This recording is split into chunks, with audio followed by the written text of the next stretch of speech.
अस्सलामुअलैकुम नाजरीन। Voice of Punjab पर खालिद हुसैन आपको खुश आमदीद कहता है।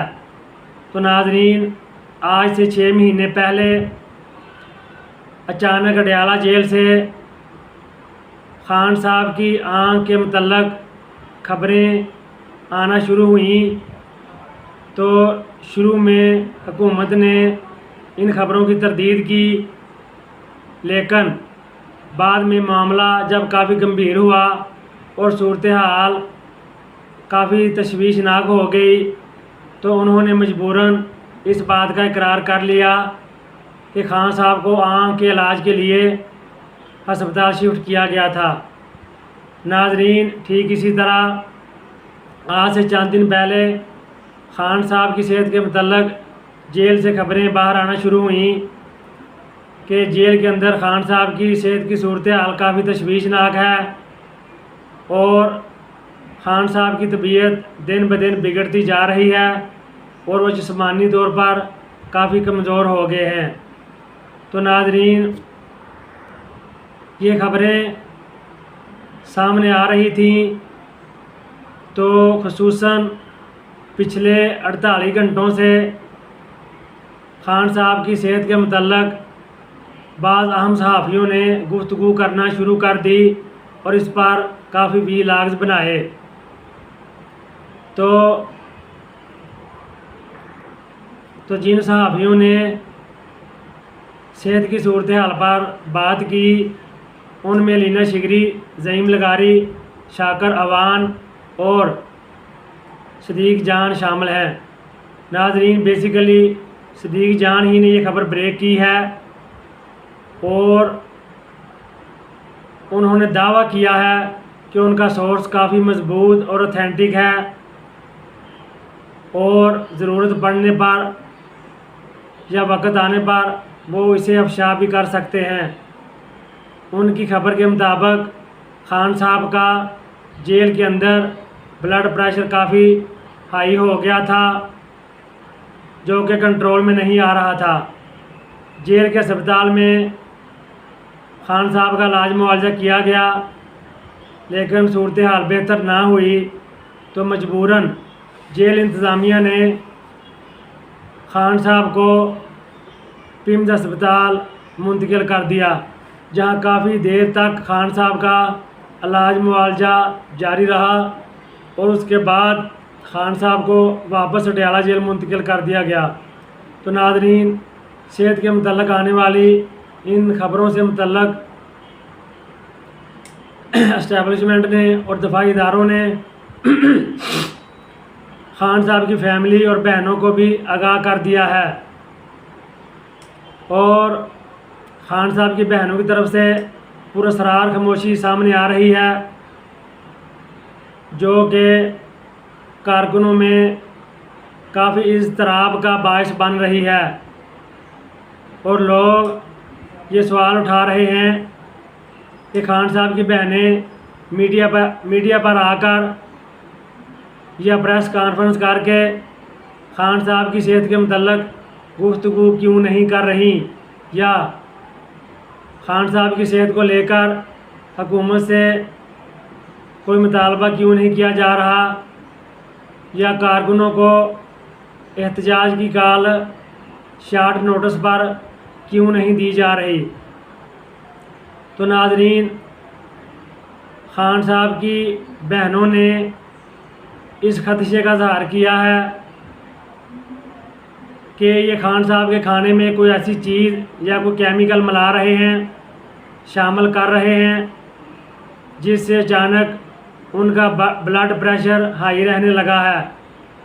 और बहनों ने इस खदशे का इज़हार भी किया है, ख़ुसूसन अलीमा आपा ने,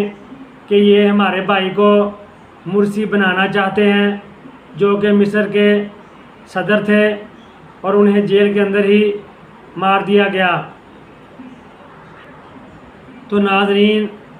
ये फाशिस्ट और ज़ालिम रजीम है, इनसे कुछ भी बाइद नहीं, इनसे कुछ भी तवक्को किया जा सकता है कि ये कभी भी खान की सेहत के साथ कुछ भी कर सकते हैं और खुदा न खास्ता आवाम को ऐसी खबर सुनने को मिल सकती है जो आवाम कभी भी सुनना नहीं चाहती। खान की बहनों और फैमिली की तरह पाकिस्तान के अवाम और पीटीआई के कारकुनान को भी ये खदशा लाक है कि ये खुदा न खास्ता मायूस होकर या बुखलाहट का शिकार होकर खान साहब को कहीं रास्ते से हटा ना दें। तो नाज़रीन, इन ज़ालिमों का तरीका वारदात ये है कि ये पहले ख़बर को बाहर लाते हैं, फिर आवाम का रद्द-ए-अमल चेक करते हैं, फिर इस खबर की तरदीद कर देते हैं, गोया कि ये आवाम को ज़हनी तौर पर तैयार कर रहे हैं कि ताकि कल कलां को खान साहब की जान के साथ कोई हादसा हो जाए तो कम से कम रद्द-ए-अमल सामने आए। ये चीज़ों को नॉर्मलाइज करने की कोशिश करते हैं और आवाम को ज़हनी तौर पर तैयार करते हैं ताकि कोई बुरी खबर सामने आने पर रद्द-ए-अमल को कंट्रोल किया जा सके। तो नाज़रीन, खान साहब को एक और पुरानी डील दोबारा जेल के अंदर ऑफ़र हुई है कि उन्हें रिहा करके बनीगाला मुंतकिल कर दिया जाएगा और वो अपना इलाज मुआवजा करवाएं और कुछ अरसा के लिए या चंद महीनों के लिए या साल डेढ़ के लिए वो खामोश हो जाएं और इस हुकूमत को चलने का मौका दें। तो बाद में इलेक्शन का ऐलान करके खान साहब को सियासत में पार्टिसिपेट करने का भरपूर मौका दिया जाएगा।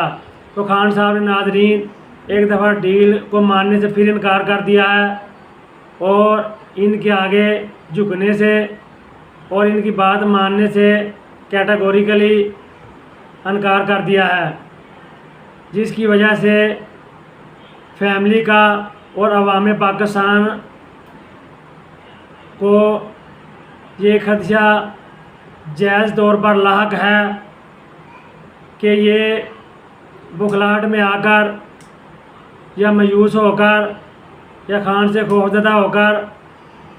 कहीं खान साहब को रास्ते से हटा न दें। तो नाज़रीन, इन खबरों के सामने आने के बाद पीटीआई की कोर कमेटी का इजलास पेशावर के अंदर तलब कर लिया गया है, जिसमें कुछ अहम फैसले मुतवक्को हैं और आने वाले 24 से 48 घंटों के अंदर एहतजाज की काल सामने आ सकती है खान साहब की सेहत को लेकर। और ये इतलात भी सामने आ रही हैं कि तहरीके तहफ़्फ़ुज़ आईन पाकिस्तान के जो लीडरान हैं महमूद खान अचकज़ई और अल्लामा राजा नासिर अब्बास, उन्होंने भी हुकूमत को धमकी लगाई है कि अगर उन्होंने खान साहब का उनकी पसंद के डॉक्टर से इलाज ना करवाया या उनकी मुलाकातें बहाल ना की तो वो असम्बलियों से इस्तीफ़े भी दे सकते हैं। तो नाज़रीन, सबसे आखिर में हम वज़ीर आला KP के सुहेल फरीदी की सहाफ़ियों से इस्लामाबाद में होने वाली मुलाकात का थोड़ा सा हवाल भी बयान करते चलें कि वज़ीर आला सुहेल फरीदी ने इस्लामाबाद में सहाफ़ियों के साथ मुलाकात की है और कुछ अहम बातें की हैं कि इस दफ़ा वो पूरी तैयारी के साथ इस्लामाबाद की तरफ मार्च करेंगे और इस दफ़ा मैं कश्तियाँ जलाकर जाऊंगा और खान साहब को रिहा करवा कर दम लेंगे। और नाज़रीन, इस तरह की खबरें भी सामने आ रही हैं जिसकी वजह से सुहेल फरीदी पर काफ़ी तनकीद हो रही है कि उन्होंने कहा है कि हम ये एहतजाज खान साहब की रहाई के लिए नहीं बल्कि खान साहब तक रसाई के लिए कर रहे हैं ताकि हमारी उनके साथ मुलाकात हो जाए। लेकिन उन्होंने कहा है कि हमें मौका दिया जाए ताकि हम पूरी तैयारी कर सकें और भरपूर तैयारी के साथ हम इस्लामाबाद की तरफ निकलें। और इसके अलावा एक सवाल के जवाब में उन्होंने ये भी कहा, जब उनसे ये सवाल किया गया कि खान की बहनें भी आपने जो लॉन्ग मार्च की इतनी लंबी कॉल दी है 27 सितंबर की, उससे मुतफिक नहीं हैं। तो उन्होंने कहा कि लीमा आपा हमारी माओं की तरह हैं और हम उनके बच्चों की तरह हैं, हम उनसे रहनुमाई लेते रहेंगे। खान साहब की रिहाई की तहरीक में वो हमारे शाना बिशाना होंगी और हम मिलकर इस इमरान खान की रिहाई की तहरीक को लीड करेंगे। तो नाज़रीन, ये थी अब तक की बदलती हुई सूरत हाल, और जल्दी ही ये लम्हा बलम्हा और घंटों के हिसाब से सूरत हाल तब्दील हो रही है। जो ही कोई मज़ीद नई पेशरफ सामने आएगी उससे हम आपको ज़रूर आगाह करेंगे। अब तक के लिए नाज़रीन इतना ही, हमें इजाज़त दीजिए। अल्लाह हाफिज़।